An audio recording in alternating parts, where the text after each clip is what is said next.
이 상품은 방금 소개해드린 상품보다 보험료는 약간 더 높은 편이지만 항암 방사선 약물 치료비를 각각 6천만 원씩 가입할 수 있습니다. 만약에 항암 약물 치료와 항암 방사선 치료를 둘 다 시행받는다면 1억 2천만 원의 보험금을 수령할 수 있는 것입니다.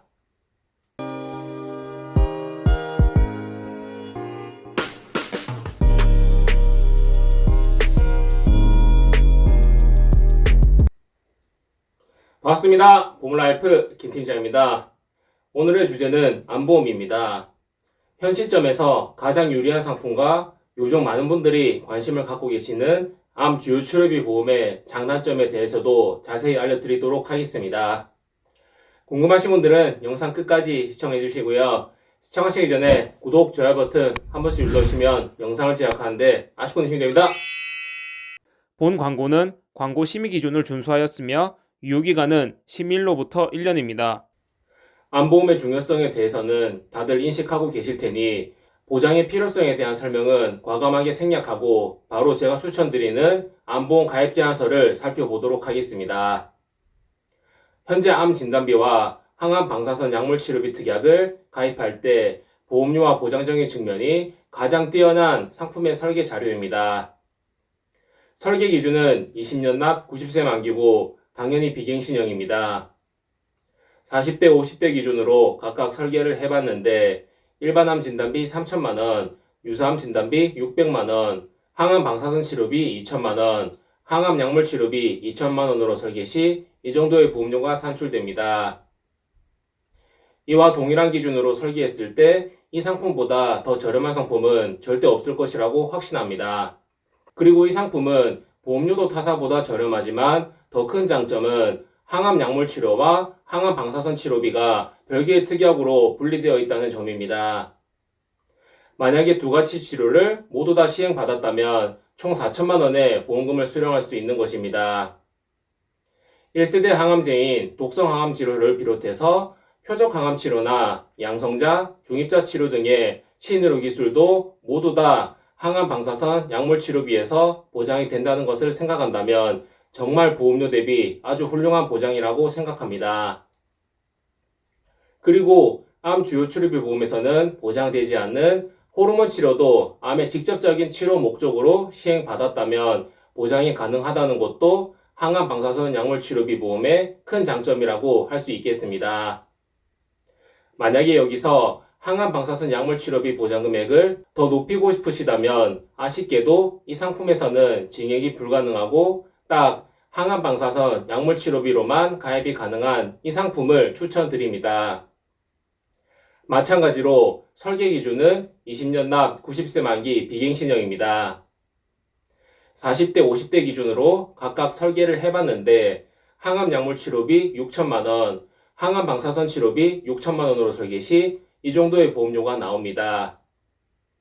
이 상품은 방금 소개해드린 상품보다 보험료는 약간 더 높은 편이지만 항암 방사선 약물 치료비를 각각 6천만 원씩 가입할 수 있습니다. 만약에 항암 약물 치료와 항암 방사선 치료를 둘 다 시행받는다면 1억 2천만 원의 보험금을 수령할 수 있는 것입니다. 만약에 암 진단비로만 이 정도의 보장 금액을 설계한다면 약 3배 정도 보험료가 높게 산출되기 때문에 굉장히 부담스러울 수 있지만 이렇게 항암 방사선 약물 치료비 특약으로만 구성을 하신다면 합리적인 보험료로 준비가 가능합니다. 그리고 제가 항암 방사선 약물 치료비 특약을 추천드리는 이유는 가성비적인 측면도 있지만 확률적인 측면도 공존합니다.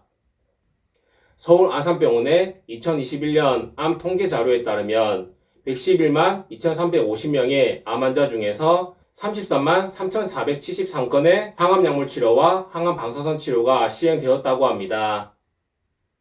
22,839건에 해당하는 암 수술보다 훨씬 더 높은 수치를 보이고 있습니다. 물론 수술 통계에는 관열 수술만 포함되어 있고 단순 내시경이나 복강경 등의 비관열 수술은 포함되어 있지 않을 수도 있지만 확실히 항암 치료가 압도적으로 건수가 높습니다.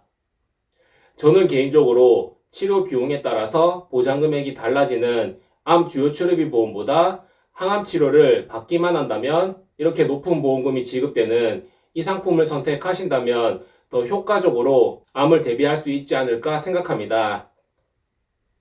자, 이렇게 제가 추천드리는 두 가지 암보험의 가입 제한서를 한번 살펴봤습니다. 지금부터 제가 드리는 말씀도 중요한 내용이니 집중해 주시길 바랍니다. 요즘 암보험 중에서 가장 인기가 많은 상품은 단연코 암 주요 치료비 보험이라고 할 수 있는데요. 암 주요 치료비 보험은 급여, 비급여, 전이암, 재발암 등 암 종류를 가리지 않고 보장하며 암 치료 방식도 암수술, 항암약물, 항암방사선, 중입자 치료 등 암 특정 치료에만 포함된다면 신의료 기술을 구분하지 않고 최대 10년간 반복 보장합니다. 중증 질환에 대해서 본인 부담금을 경감해주는 산정특례 제도에서는 급여 항목에 대해서만 지원이 되기 때문에 건강보험 혜택을 적용받지 못하는 비급여 행위를 받게 된다면 암 환자에게 경제적 부담이 크게 작용할 수 있습니다. 암 주요 치료비 보험은 이러한 상황에 처해 있는 분들께 굉장히 큰 도움이 될 만한 보험이라고 할 수 있습니다.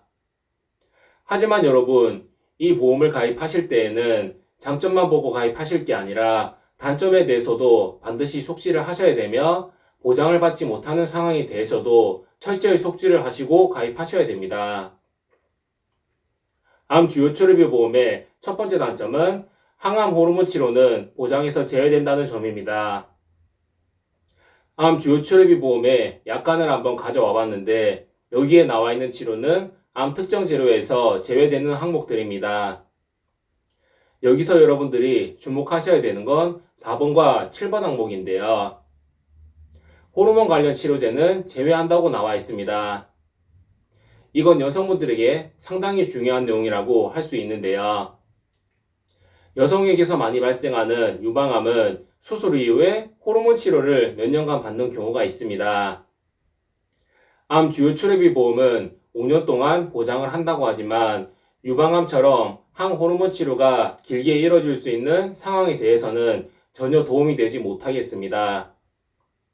단, 최근에 특정 보험사에서 호르몬 치료까지 보장을 하는 암 주요 치료비 보험을 출시하였는데 여성분들은 이 회사 상품으로 가입하시는 게 유리할 수 있겠습니다.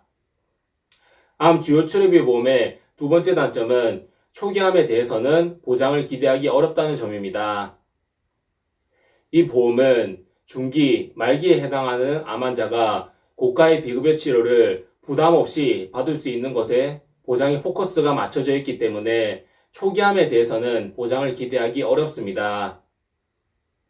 이 보험의 주요 특약인 종합병원 암 특정 치료비의 보상 기준은 연간 암 특정 치료비 총액으로 부담한 금액이 1천만 원은 무조건 넘어야만 합니다.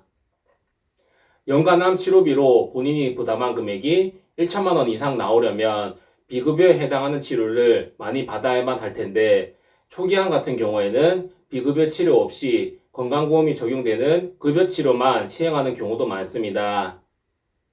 급여치료는 중증질환 산정특례 제도가 적용되어 환자가 병원비의 약 5에서 10% 정도만 부담하면 되기 때문에 연간 암 치료비로 본인이 부담한 금액이 1천만 원까지는 나오지 않을 가능성이 높습니다. 그리고 이 보험의 약관을 보게 되면 암연기라고 불리는 제자리 암과 악성종양과 양성종양의 경계에 있는 경계성 종양은 아예 보장 대상에서 제외되어 있습니다. 건강검진이 발달되어 제자리암이나 경계성 종양 등 암 초기 단계에서 발견이 되는 경우도 많은데 일부 암들은 제자리암에 해당하는 연기로 판정을 받더라도 고가의 치료비가 들 수도 있습니다. 대표적으로 로봇 수술을 꼽을 수 있는데 로봇 수술은 비급여에 해당되기 때문에 암 수술 비용으로 본인이 부담한 금액이 1천만 원이 넘었더라도 제자리암에 해당된다면 보상을 받을 수가 없겠습니다. 단, 최근에 특정 보험사에서 본인 부담금이 1천만 원이 아닌 300만 원부터 보장을 하는 상품을 출시를 하였는데 이 상품은 저도 큰 메리트를 느끼고 있습니다. 암 주요 치료비 보험의 마지막 세 번째 단점은 생각지도 못한 보험금 지급 분쟁이 발생할 수 있다는 점입니다. 암 주요 치료비 보험에도 다른 특약과 마찬가지로 의료 자문에 대한 조항이 담겨 있습니다. 제3자 의료 자문은 최근 보험금 지급 분쟁에서 핵심 요소로 등장한 사안이라고 할 수 있는데요.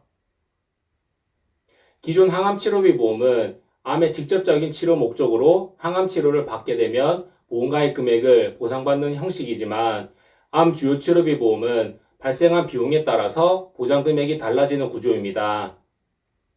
따라서 다른 치료법이 표준 치료로 인정되고 있는 상황에서 환자 본인의 개인적인 선택에 의해 중입자 치료 같은 신의료 기술을 시행받아 고가의 비용이 발생했다면 보험금 지급 여부를 두고 기존 항암 치료비 보험에서는 볼 수 없었던 양상이 펼쳐질 수도 있습니다. 대표적으로 현재 중입자 치료는 신의료 기술로서는 인정을 받은 상황이지만 아직까지 국민건강보험의 요양급여 대상이 아닌 비급여로 분류가 되어 있기 때문에 치료비 전액을 환자가 부담해야만 합니다. 다른 치료법이 표준치료로 인정되고 있는 상황에서 환자 본인의 개인적인 선택에 의해 중입자 치료를 시행받아 고가의 치료비가 발생했다면 암 주요 치료비 보험금을 지급받는 데 있어서 보험사와 분쟁이 있을 수 있다는 점 꼭 숙지하시길 바랍니다. 단 이건 제가 약관을 통해서 예측한 것일 뿐 아직까지 이런 사례는 없기 때문에 추후에 상황을 좀 더 지켜봐야 될 것 같습니다. 자, 이렇게 많은 분들이 잘 모르고 계시는 암 주요 치료비 보험의 단점에 대해서도 자세히 살펴봤습니다. 이러한 단점들이 존재하기 때문에 저는 개인적으로 암 주요 치료비 보험보다 앞서 소개해드렸던 항암 치료를 받기만 한다면 보험금이 지급되는 항암 방사선 약물 치료비 보험을 선택하신다면 더 효과적으로 암을 대비할 수 있지 않을까 생각합니다. 오늘 설명드린 내용에 대해서 더 궁금하신 점이 있으시거나 저에게 보험 상담을 한번 받아보고 싶으신 분들은 언제든지 편하게 상단이나 댓글란에 나와 있는 연락처로 편하게 연락 주시길 바랍니다. 최선의 마음으로 최고의 컨설팅을 약속드리겠습니다. 영상이 도움이 되셨다면 구독, 좋아요, 알림 설정까지 꼭 부탁드리겠습니다. 지금까지 보험라이프 김팀장이었습니다. 감사합니다. 본 광고는 광고 심의 기준을 준수하였으며 유효기간은 10일로부터 1년입니다.